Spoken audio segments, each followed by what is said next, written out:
Hello friends, welcome back to health Mitra. एक और informative video के साथ और एक और बीपी मशीन में आने वाली एरर्स और उनको कैसे दूर कर सकते हैं, इस वीडियो के साथ मैं प्राणपुर गर्ग आप सबका स्वागत करता हूं।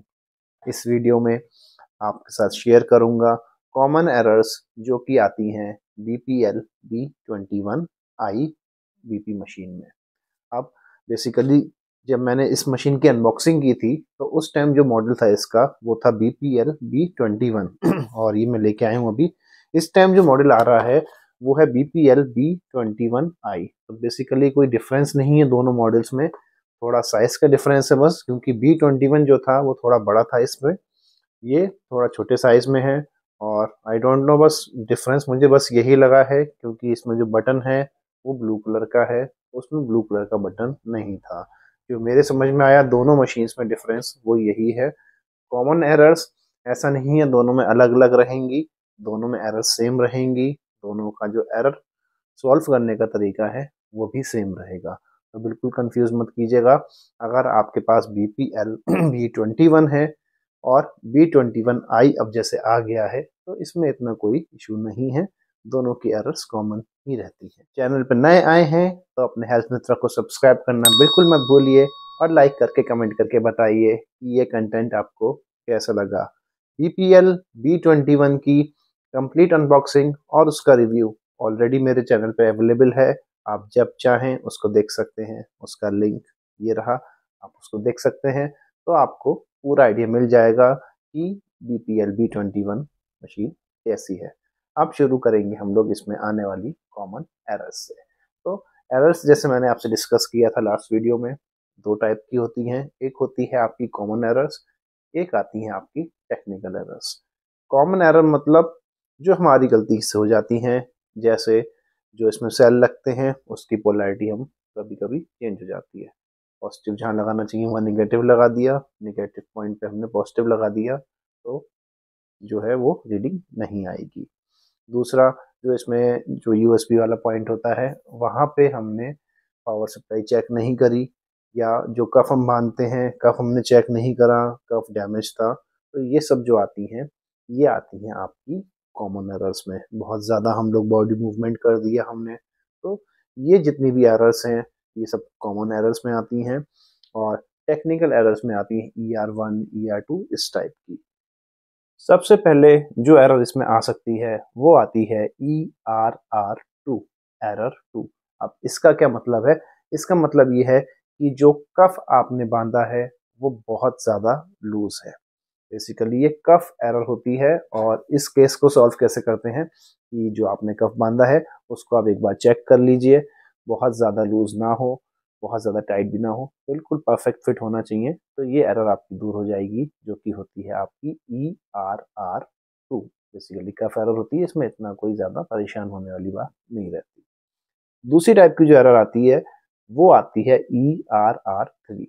अब ERR3 फ्रेंड्स होती है लीकिंग एरर। इसका मतलब ये है कि जो कफ आप यूज कर रहे हैं वो लीक कर रहा है, उसमें से जो इन्फ्लेशन हो रहा है या जो गैस हवा जो आती है इसमें, तो वो प्रॉपरली नहीं आ पा रही है, जिसकी वजह से लीक कर जा रहा है। तो इस केस में जो कफ आते हैं आपके, उस कफ को आप रिप्लेस कर सकते हैं, एक नया कफ यूज कीजिए और उम्मीद करेंगे कि उससे ये एरर आपकी सॉल्व हो जाएगी।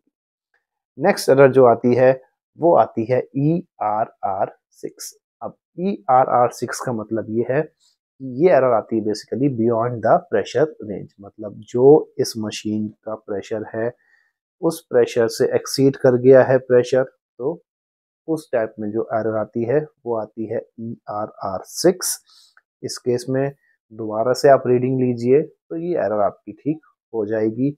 नहीं होती है तो एक बार अपने जो जहाँ से आपने मशीन ली है स्टॉकिस्ट से, उससे आप इसको बात कीजिए, हो सकता है मशीन में कोई प्रॉब्लम हो तो वो मशीन आपकी रिप्लेसमेंट के लिए चली जाएगी। अगली एरर जो आती है वो आती है ERR7।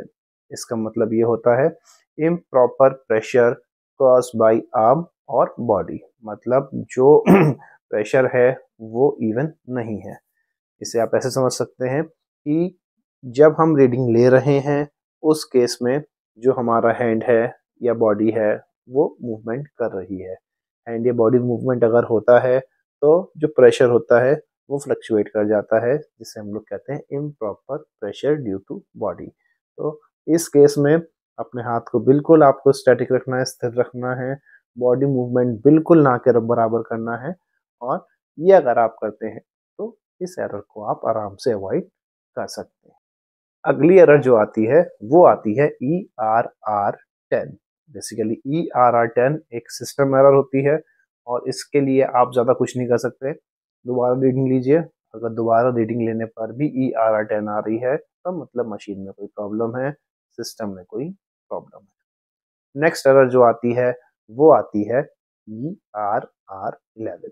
अब ERR11 का मतलब ये होता है ओवर टाइम मेजरमेंट एरर। मतलब जो रीडिंग है आपकी वो बहुत ज़्यादा टाइम में आ रही है।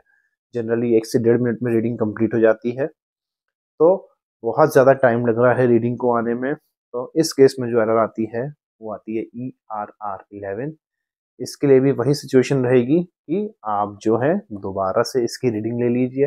और दोबारा लेने पर भी आपको ERR11 करके सेम एरर आ रही है तो इस मशीन को आप अपने स्टॉकिस्ट को दीजिए, वो आपको बताएंगे कि इसमें इतनी प्रॉब्लम क्यों है और रिप्लेसमेंट के लिए भी जा सकती है, क्योंकि ये बेसिकली सिस्टम एरर में आती है।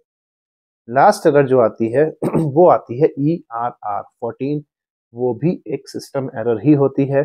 तो बेसिकली ERR10, 11 और 14 ये तीनों सिस्टम एरर हैं। इन तीनों में से अगर कोई एरर इस बीपी मशीन में आपके आ रही है तो कोशिश कीजिए कि दोबारा रीडिंग अगर ले रहे हैं उससे सही हो जाए तो ठीक है, नहीं होती है तो इसमें ज़्यादा दिमाग लगाने की ज़रूरत नहीं है। सिंपली आप इसको दे दीजिए स्टॉकिस्ट को और वो रिप्लेसमेंट के लिए इसको दे देंगे, क्योंकि ये बेसिकली सिस्टम एरर होती है। इस वीडियो में इतना ही। और नेक्स्ट वीडियो में मेरे पास फ्रेंड्स एक रिक्वेस्ट आई थी कि ये जो BPL की मशीन है इसमें हम लोग टाइम और डेट ये कैसे सेट करेंगे। तो उसके लिए भी छोटा सा एक वीडियो अपलोड करूँगा इसके जस्ट बाद। और BP की सीरीज़ में हमारा जो नेक्स्ट वीडियो रहेगा वो रहेगा ओमरॉन का।